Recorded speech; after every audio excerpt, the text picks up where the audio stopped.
Sa kabila po ng mga nakaraang pag-ulan, pababa pa rin ang level ng tubig sa Angat Dam na nagsusupply ng tubig sa Metro Manila at sa mga karatig na lugar. Ayon po sa Manila Water at Maynilad, ilang lugar ang posibleng makaranas ng paghina ng pressure ng tubig gripo. Saksi, si Rafi Tim. Ganito man kalakas ang ulan sa mga nakalipas na araw.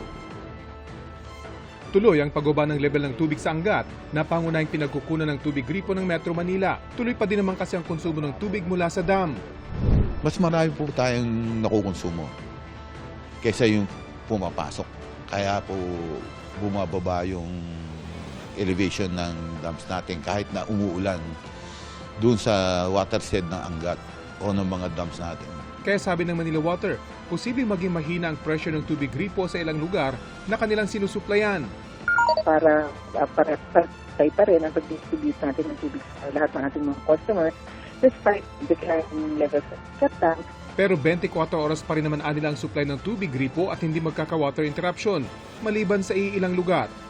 Pagkakataon na kung meron silang matataas na floors, baka hindi na makaabot doon ng ganong lakas yung tubig na dating na experience nila. Yung mga nawawalan daw ng tubig ngayon ay posibleng dahil lang sa maintenance work at walang kinalaman sa mababang level ng Angat.